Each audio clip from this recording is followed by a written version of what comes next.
నమస్కారం. పురాణాస్ ఆఫ్ భారత్కి స్వాగతం. ఓం నమ శివాయ.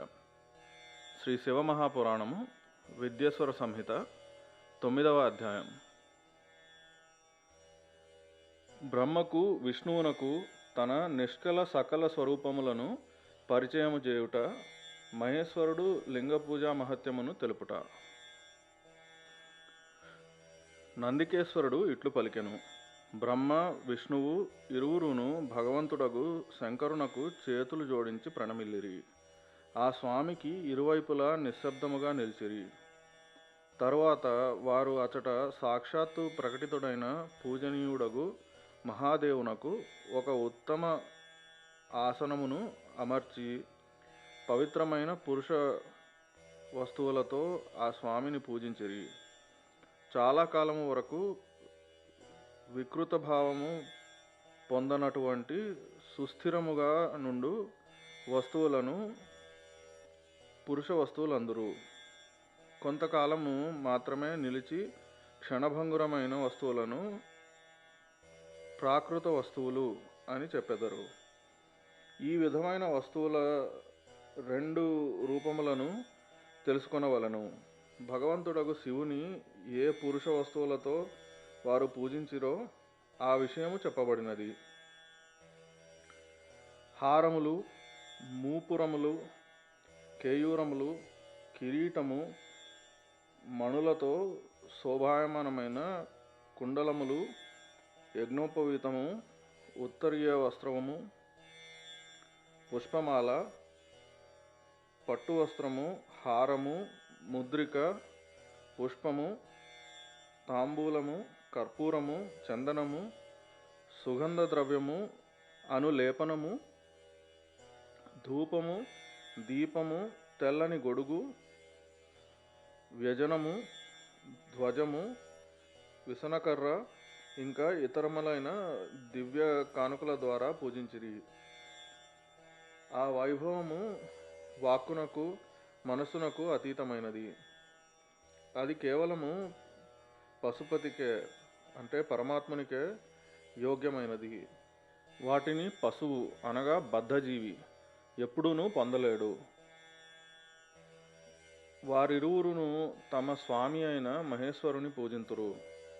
అందరికంటే ముందు బ్రహ్మను విష్ణువును పరమాత్మయగు శంకరుని పూజించిరి. భగవానుడగు శివుడు వీటిచే ప్రసన్నుడై అచట భక్తిపూర్వకముగా నమ్రతతో నిలుచొని ఉన్న ఆ ఇరువురి దేవతలతో చిరునవ్వు నవ్వుచు ఇట్లు పలికెను. మహేశ్వరుడు వచించెను. పుత్రులారా, నేటి దినమొక మహత్తరమైనది. ఈరోజు నేను మీ చేత పూజింపబడి మిగుల ప్రసన్నుడనైతిని.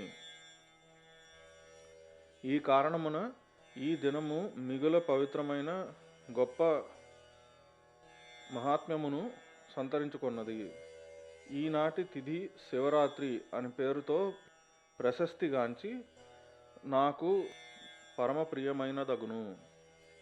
ఈ సమయంలో నా యొక్క లింగమును నిష్కలమును వేదమును పూజించినట్టి పురుషుడు జగత్తును సృష్టించు పాలించు మొదలగు కార్యములను కూడా చేయగలడు.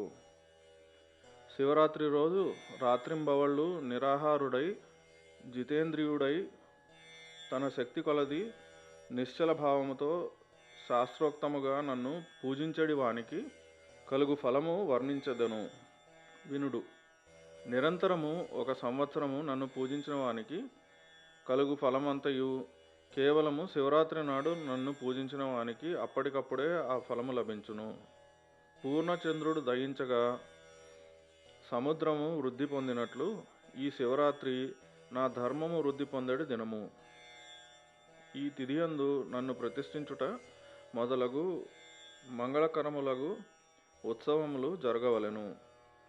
మొదట నేను జ్యోతిర్మయ స్తంభము నుండి ప్రకటితుడనైనప్పుడు ఆ దినము మార్గశిర మాస ఆర్ద్ర నక్షత్రముతో కూడిన పూర్ణిమ లేక ప్రతిపద అయి ఉండెను. మార్గశిర మాసమునందు ఆర్ద్ర నక్షత్ర సమయమున పార్వతితో కూడిన నన్ను దర్శించినను, లేక నా విగ్రహమును, లేక నా ఆకారమును, లేక లింగమును దర్శించినవాడు నాకు కార్తికేయుని కంటే కూడా మిక్కిలి ప్రియుడగును. ఆ శుభదినమున నా దర్శన మాత్రము చేత సంపూర్ణ ఫలమును పొందును. నన్ను దర్శించి నన్ను పూజించినచో లభించు ఫలము వాక్కు ద్వారా వర్ణించనలవి కాదు.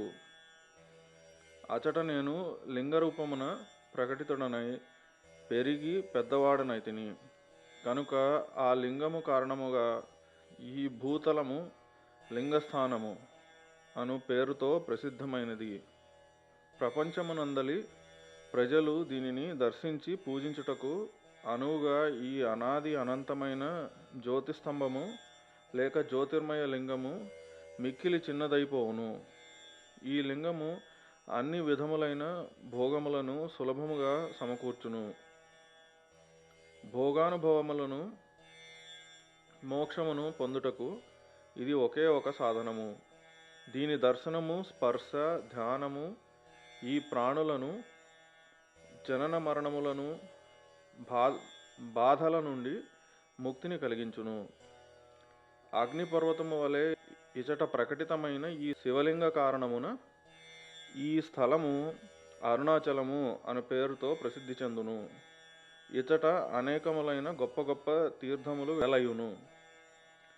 ఈ స్థలమునందు నివసించిన లేక మరణించిన ఎడల జీవులకు మోక్షము కూడా లభించును. సకల నిష్కలములు రెండు రూపములు నావే, ఇతరులెవరికి అట్టి రూపములు లేవు. మొదట నేను స్తంభరూపమున ప్రకటితుడనైతిని, తదుపరి నా ఈ రూపమున సాక్షాత్కరించి తిని. బ్రహ్మభావము నా నిష్కల రూపము, మహేశ్వర భావము సకల రూపము.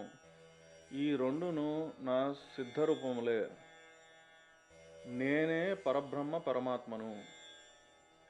కలతో కూడినది, అకలమైనది రెండును నా ఈ స్వరూపమే. బ్రహ్మరూపుడనగు కారణమున నేనే ఈశ్వరుడను.